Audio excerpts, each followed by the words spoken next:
folks, we're going to go right to questions over here to the right. Austin Ward, Rivals, 97.1. Ryan, aside from maybe the difference in opponents, you were never concerned last week about the passing game coming back around. What did you think was different about it today? What did you emphasize throughout this week to get that today? Well, on defense, they were packing the box, a lot of one-on-one on the outside, middle of the field was available, and so, credit them, they were aggressive and they were going to stop our run, and that's the balance that we're looking for, is that, if you're going to try to stop the run, then we have to be able to throw the ball and vice versa. And so, I think in 2 games you've seen that, like you said, a little bit different opponents, and there were some good things there in the past game today. Over to the left, Nathan Barrett, Cleveland.com. Ryan, I don't know what happened there with, I guess, Tehran at halftime, but didn't see him come out for the second half. And just in general, some other like sloppiness or those problems. It seems like there's a pretty quick accountability this season. Just kind of what message do you think you're being able to get across this season, the way you've addressed that? Yeah, when you look at the stat sheet today, it's pretty clear that we gave them 2 possessions. I know one was at the end of the game, but still, we gave 2 possessions on penalties, or the other one was a turnover, and we got to clean those things up. They had 76 plays, and we had 54. We had 54 plays. We had 538 yards on 76 plays. They had 276 yards. So when you look at that stat sheet, you say, "Wow!" But with the penalties, we had 9 penalties, and that's unacceptable. We've got to get that fixed, and we got to coach it better, and we got to put it on the field better. So it's going to be a huge emphasis point again this week, and it's something we have to get done. Over to the right, Bill Rabinowitz, the Columbus Dispatch. Ryan, you held them out of the end zone. They did have some scoring drives. What was your general assessment of the defense? Yeah, it was kind of a bend but don't break style today, just based on what they were doing. We put them in a bad spot by, putting them back on the field when there was the penalty on the punt. They had to stop there. I thought the way we came out the second half was good. We came down, scored, got a 3 and out, and that was good, and then scored again. And I thought we could have got a little bit more of that going there in the second half, but didn't quite finish it the way that we would have liked to have seen, quite honestly. But there were some good things there. But if we're going to be the team we need to be, we got to keep building and keep growing. And there's certain areas that we've got to improve on. But anytime the defense holds another offense from scoring touchdowns, it's going to be a good day for the Buckeyes. Over to the left, Stephen Means, Cleveland.com. Right, we saw Julian Jackson kind of warming up pregame. What went to the decision to keep both of those guys out today? We just want to make sure that they're 100% before we put them in the game. I'm not part of those things. I just ask, are they 100%? Yes, no, and then we go from there. They're both mature guys, so we'll take their feedback into consideration. But we'd like to get them in the game next week if possible. But we're only going to do that until they're, or not. We won't do that until they're 100% because we want to make sure we're keeping them safe. It's a long season, but they're getting closer. Over to the right, Justin Holbrook, WCMH. We obviously saw in the Rose Bowl, but again today, Marvin just stepping up when he needs to. You talked about it last week with X. Just what is it like to have that depth and to have a guy of his caliber, so young in his career right now? Yeah, he's very mature for his age. So is Emeka, but Marvin's route running is again very mature for his age. To see somebody that's played as much as he has with just the high level of route running is pretty remarkable. He had a chance to have 4 touchdowns today, I think, right? He had 3.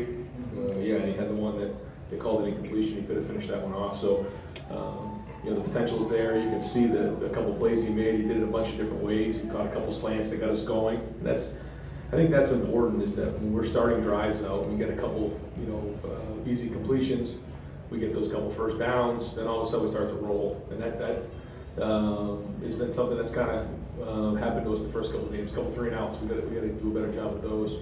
But Marvin was a big part of getting us going. Certainly had the big play capability. And when you're playing against a team that wants to really load the box and pressure the line of scrimmage, you got to win on the outside, and he did that for us today. Over to the left, Dan Hope, 11 Warriors. Ryan, Mike Hall left the game in the 3rd quarter. Is he okay? And 5 tackles for loss in 2 weeks. Just how impressed are you with his performance? Yeah, no, he did it again this week, and so that's good. That's progress. It's not something that we expect him to miss any time for. But we'll see once we get an evaluation on the post game. But there was no concern coming out of it. It was going to be long term.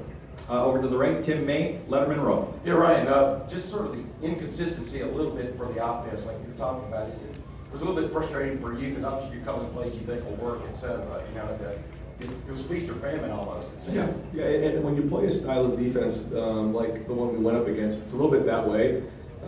You know, even for CJ to be, let's see, he was 16 of 24 for 351. That's about the day that you expect. You know, when you're playing against a defense that kind of, you know, keeps it in front of you, it's usually a high completion percentage game, maybe not as many yards. A defense like this, it's maybe not as high completion percentage, but then all of a sudden one goes for 60 or 40, you have these big plays. And that was kind of the theme today. And so certainly things to clean up. We're nowhere we need to be, but there was improvement in other areas too. So we'll keep growing on it, identify the things we got to get better at, and keep building. We'll keep working to that balance too. Yeah, like the TD pass to Mecca. I mean, they brought the safety boom, what delayed like streak that we're seeing. That was well executed, and I think that's it. Like when we're playing with toughness, we're playing with an edge, we're taking care of the football, and those are all real positive things. But the negative things, you know, get us off schedule, and we just don't quite execute at a high level, and then it throws you off. And you know, part of only having 54 plays is because we got a couple 3 and outs, and so we're just going to really take a lot of pride in our execution and keep growing on it and keep building on it and figuring out, you know, as we go through this year, kind of where we're at. But I think you can see the potential for sure. Over to the left, Pat Murphy, 24/7 Sports. Ryan, you talked a lot this week about competitive stamina. How do you grade how you guys performed in that aspect? You know, I'd like to see the film before we start grading, because you know, we're coming out of a game, sometimes you think you see things and then you kind of step away and you see it through a different lens. But there were certainly things in this game that I would like to see gone better, but there was also a lot of good things too. And so what you don't want to do is take winning for granted and take a lot of really hard work and some good performances for granted either. But I know there's going to be a lot of things that we need to look at tomorrow that we got to keep building on, keep growing on, and make improvements. Last few questions here. Clay Hall, WSYX. Ryan, that run pass balance looks almost 50-50. Are you telling yourself during the week we're going to run it more than No. you usually do? No. And is that what it was? Yeah. Well, 24 throws for, I don't know how many through Kyle threw.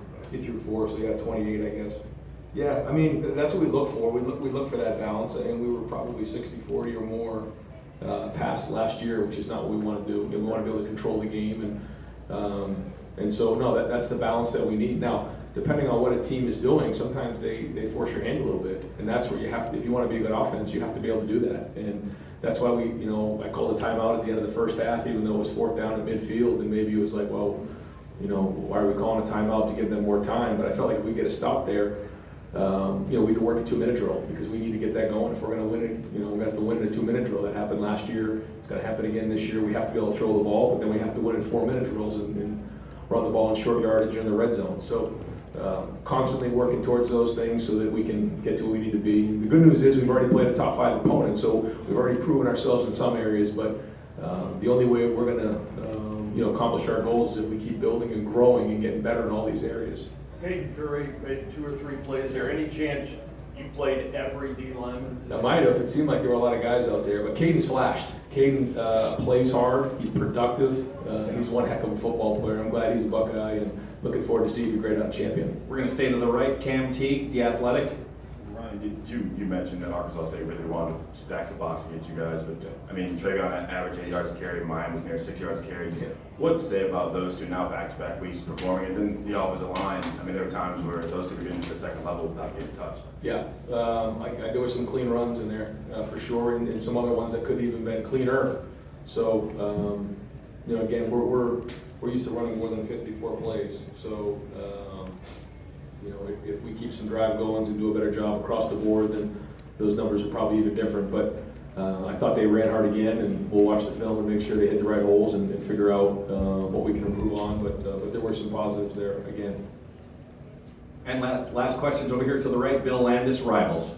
Ryan, it seems like you guys played a decent amount of 12 today, and G and Kate had a nice combo, and Trey's touchdown, and Kate had a big catch. Just what have you seen out of that group, especially being down a couple of receivers, right, with being able to get more of those guys in the field? Yeah, no, it's been a bright spot.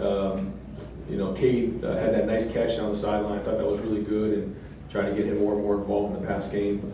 I thought Mitch has done some really good things, and we're going to keep incorporating those guys, as we continue to build this year, and then seeing G in there. G, we consider him a tight end, and he ran some 12 plays, and so that's good. So those guys deserve to be part of the offense, and we're going to keep building in those areas because our 11 package is our 11 package, but some of these other packages that we can start working on and building on gives us some different diversity that I think we need.